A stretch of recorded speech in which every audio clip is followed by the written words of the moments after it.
بسم الله الرحمن الرحيم.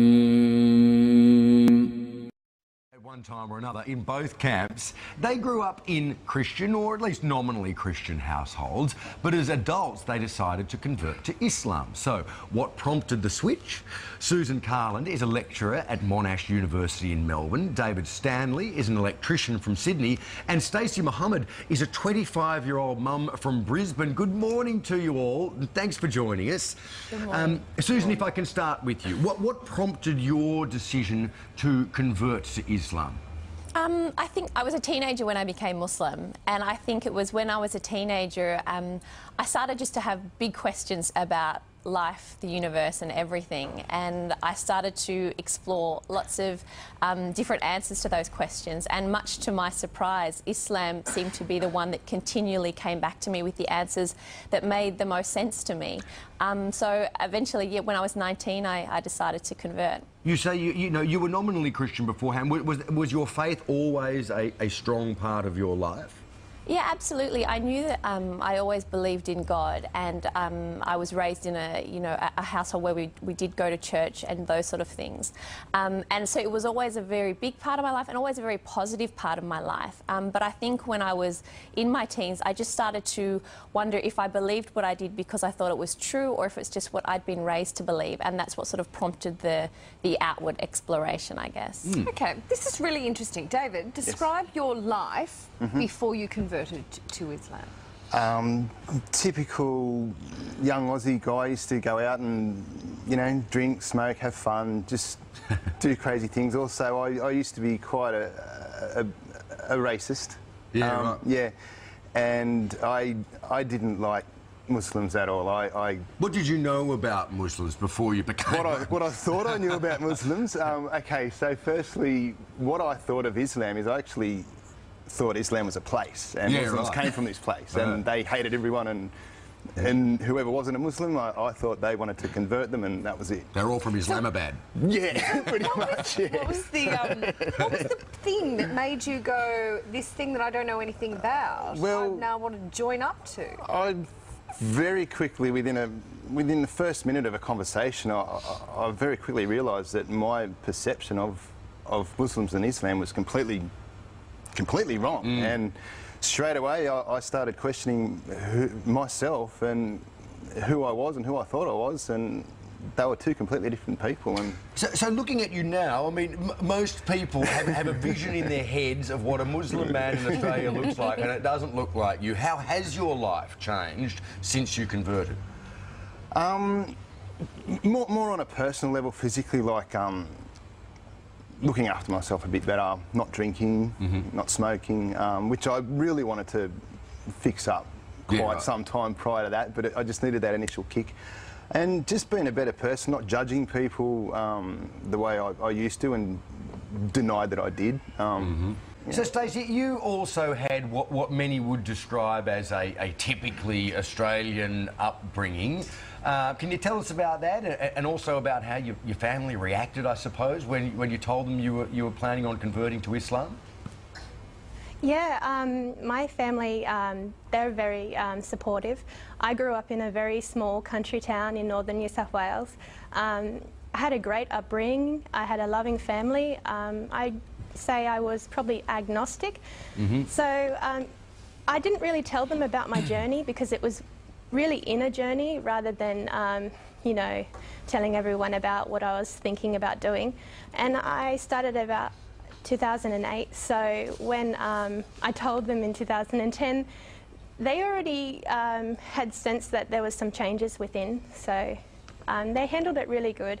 And I would say that we're probably closer now that I'm a Muslim than before. Very interesting. Stacey, when you hear about a terrorist attack that is carried out in the name of Allah, how does that resonate with you, and how far removed is that sort of behaviour from your actual religion? I feel sad, because I would feel sad if any innocent person died overseas or here. Doesn't matter what religion, any innocent person's death is quite sad. But I also feel sad because my religion is misrepresented, and I know in myself what Islam is, but you can't really show that on a 30-second news clip every night. So it's quite complex. And I feel like quite sad because I'm going to be representing Islam and people are going to look at me like I'm linked to terrorism. So that's not how I want my life to be and how I want my son's life to be when he grows up. So it's quite sad.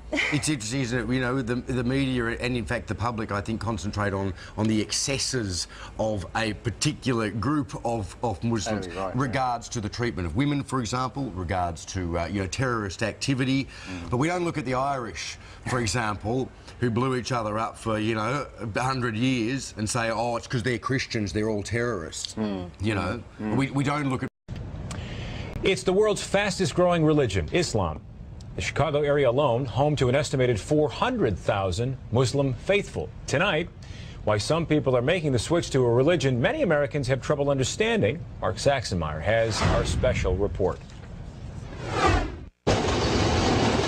This is the story of 3 Chicagoans, all raised as Christians, all who decided to ultimately reject that religion. Internet is down. Nadira Rodriguez Muhammad grew up Catholic, but found herself constantly questioning the long-held beliefs of her family. I always felt that something was missing for me. Ian Bushner is a law student at the University of Chicago. I felt like that there wasn't a God. Whitney Nichols is a new Loyola grad who grew up in suburban Streamwood. I guess what I was really looking for was what felt most natural and most logical. Old Europe is looking less and less European these days, and that's giving rise to a clash of cultures. Correspondent Greg Burke reports from Brussels. When you think about Brussels, Belgium, you tend to think about the heart of old Europe, a city that's been standing there for centuries, a place where visitors find lots of excellent beers and very fine chocolates. Think again. Think about one of the biggest and youngest Muslim populations in Europe. Important to know that the capital of Europe, Brussels is the capital of Europe, will be Islamized within 10-20 years. A former bullfighting arena in Barcelona. Bullfighting is now illegal in this part of Spain. So this arena has been turned into a business space. But Muslims would like to turn others into giant mosques. This is not Saudi Arabia, it's Spain.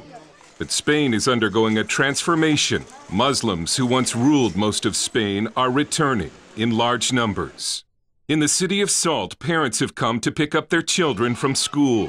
Muslims already make up 40% of the city's residents, and will soon be the majority. Muslim armies conquered most of Spain, calling it Al-Andalus. They would not be completely expelled for 700 years, the year Columbus discovered the New World. And now Muslims are returning, and polls suggest they're not returning in order to be Spaniards.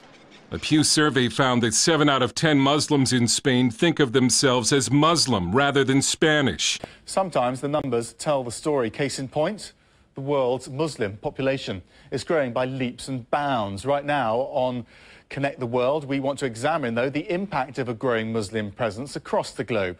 We'll start with Richard Green, who crunches the numbers and tells us why it's happening. 20 years ago, there were just over 1 billion Muslims in the world. 20 years from now, there will be just over 2 billion. According to the Pew Forum on Religion and Public Life, the number of Muslims in the United States will more than double by 2030 to over 6 million. But even so, Muslim women around the world are simply having more children than non-Muslim women. And that's why the most popular name for baby boys born in England in 2009 was Mohammed. Richard Green, CNN, London.